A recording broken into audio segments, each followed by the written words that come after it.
ഓം സച്ചിദാനന്ദരൂപായ വിശ്വോത്പത്യാദിഹേതവേ താപത്രയ വിനാശായ ശ്രീകൃഷ്ണായ വയം നമഃ.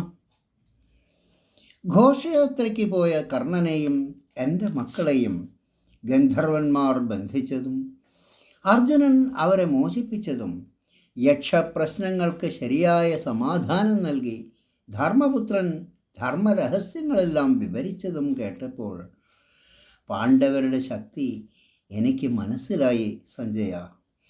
അജ്ഞാതവാസകാലത്ത് വിരാട രാജധാനിയിൽ ഗോഗ്രഹണത്തിനായി ചെന്ന നമ്മുടെ വീരയോദ്ധാക്കളെയെല്ലാം അർജുനൻ ഏകനായി തോൽപ്പിച്ചതും ദ്രൗപദിക്ക് വേണ്ടി ഭീമസേനൻ കീചകനെ വധിച്ചതും കേട്ടപ്പോൾ എനിക്ക് ജയാശ തീരെ നശിച്ചു. സ്വജനങ്ങളിൽ നിന്ന് വേറിട്ട് നിർധനനായി കാട്ടിൽ അലഞ്ഞു നടന്ന യുധിഷ്ഠിരന് 7 അക്ഷൗഹിണി സൈന്യത്തെ ശേഖരിക്കാൻ സാധിച്ചുവെന്നറിഞ്ഞപ്പോഴും പാണ്ഡവന്മാർക്ക് വേണ്ടി ദൂതനായി വന്ന കൃഷ്ണനെ ബന്ധിക്കുവാൻ കർണദുര്യോധനന്മാർ ശ്രമിച്ചുവെന്നറിഞ്ഞപ്പോഴും എനിക്ക് ജയാശയില്ലാതായി. കൃഷ്ണൻ വിശ്വരൂപം കാട്ടി അന്ന് അവരെ മോഹിപ്പിച്ചില്ലായിരുന്നെങ്കിൽ എന്തുണ്ടാകുമായിരുന്നു?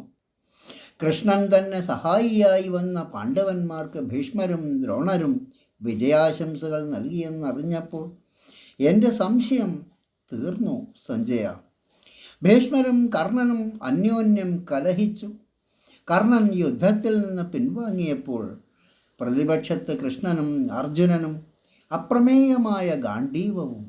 ഇങ്ങനെ ഉഗ്രവീര്യത്തോടുകൂടിയ 3 എന്നറിഞ്ഞാൽ ആർക്കാണ് ജയാശ ഉണ്ടാവുക? അർജുനൻ സ്വജനപക്ഷപാതം കൊണ്ട് ധർമ്മസമ്മൂഢചേതസ്സായി തേർത്തട്ടിലിരുന്നപ്പോൾ കൃഷ്ണൻ വിശ്വരൂപ ദർശനം കൊണ്ട് അർജുനനെ യുദ്ധോദ്യുക്തനാക്കി തീർത്തു എന്നറിഞ്ഞപ്പോഴും ഞാൻ തളർന്നു. യുദ്ധത്തിൽ ഭീഷ്മർ ദിനംതോറും ആയിരക്കണക്കായി സൈന്യങ്ങളെ കൊല്ലുന്നുണ്ടെങ്കിലും പ്രധാനികളായ ആരും തന്നെ വധിക്കപ്പെടുന്നുണ്ടായിരുന്നില്ല. മാത്രമല്ല അവസാനം പിതാമഹൻ തന്നെ വധിക്കുവാനുള്ള ഉപായം സ്വയം പാണ്ഡവന്മാർക്ക് ഉപദേശിച്ചതും അതനുസരിച്ച് ശിഖണ്ഡിയെ മുൻനിർത്തി ഭീഷ്മരെ ശരശയ്യയിൽ വീഴ്ത്തിയതും അറിഞ്ഞപ്പോൾ അന്നേ തീർന്നു സഞ്ജയ എൻ്റെ ജയാശ.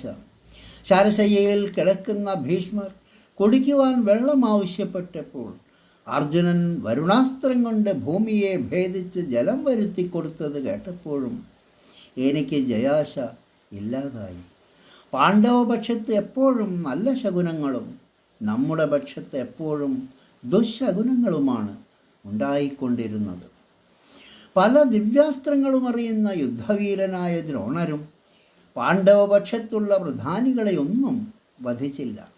മാത്രമല്ല ദ്രോണർ ചമച്ച അഭേദ്യമായ വ്യൂഹത്തെ ഭേദിച്ച് അഭിമന്യു ഒറ്റയ്ക്കകത്ത് കടന്നുവെന്നും ബാലനായ അഭിമന്യുവിനെ ഒറ്റയ്ക്ക് എതിർക്കുവാൻ സാധിക്കാത്തത് കൊണ്ട് പല വില്ലാളികളും ചേർന്ന് ചതിയായി കൊന്നുവെന്നും കേട്ടപ്പോൾ കൗരവന്മാർ ജയിക്കുമെന്ന ആശ തീരെ നശിച്ചു. അപ്പോൾ കൗരവന്മാർക്കുണ്ടായ സന്തോഷം അധർമ്മിഷ്ഠമായിരുന്നുവല്ലോ. അർജുനനെ വധിക്കുവാനായി അയച്ച നമ്മുടെ മഹാരഥന്മാരായ സംശപ്തകന്മാരെ അർജുനൻ ഒറ്റയ്ക്ക് തന്നെ കാലനൂർക്കയച്ചു. മാത്രമല്ല യുദ്ധത്തിൽ ക്ഷീണിച്ച കുതിരകളെ ആശ്വസിപ്പിക്കാനായി കൃഷ്ണൻ പോയപ്പോൾ അർജുനൻ എതിരിട്ട് വന്ന സൈന്യത്തെ തേർത്തട്ടിൽ നിന്ന് ഒറ്റയ്ക്ക് ജയിച്ചു കീഴടക്കിയെന്നും കേട്ടപ്പോൾ ജയാശ ഒട്ടും തന്നെ ഇല്ലാതായി.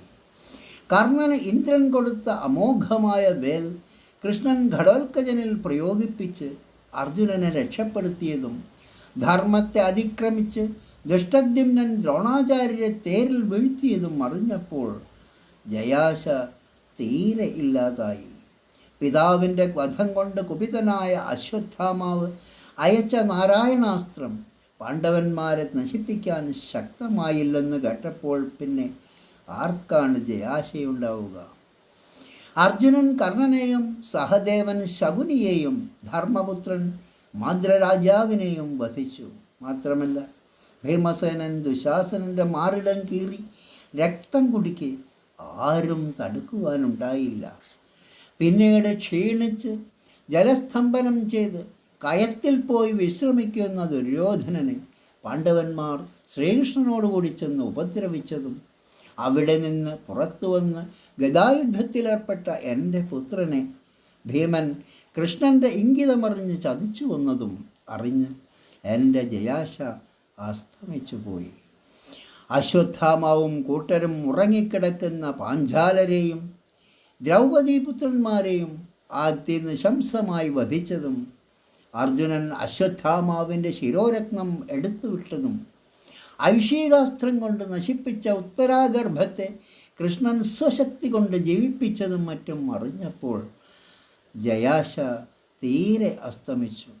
അസാധ്യവും അചിന്ത്യവുമായ കാര്യം ചെയ്ത് പാണ്ഡവന്മാർ വിജയം നേടി പുത്രപൗത്രന്മാരെല്ലാം കൊല്ലപ്പെട്ട ഗാന്ധാരിയും ഞാനും ഭർത്താക്കന്മാരും സഹോദരന്മാരുമെല്ലാം നശിച്ച സ്ത്രീകളും മറ്റും ഏറ്റവും ദയനീയമായ അവസ്ഥയിലായി. 18 അക്ഷൗഹിണി സൈന്യവും നശിച്ചു. നമ്മുടെ പക്ഷത്ത് 3 പാണ്ഡവപക്ഷത്ത് 7, ഇങ്ങനെ 10 പേർ മാത്രം അവശേഷിച്ചു. ഇനി ഞാൻ ജീവിച്ചിരുന്നിട്ട് ഒരു കാര്യവുമില്ല. അതുകൊണ്ട് ഉടനെ പ്രാണനെ ഉപേക്ഷിക്കുവാനാണ് ഞാൻ ആഗ്രഹിക്കുന്നത്. ഇതു പറഞ്ഞ് വിലപിച്ചുകൊണ്ട് അന്ധനവൻ മോഹാലസ്യപ്പെട്ടു വീണു. സഞ്ജയൻ ഒരുവിധം രാജാവിനെ ആശ്വസിപ്പിച്ചു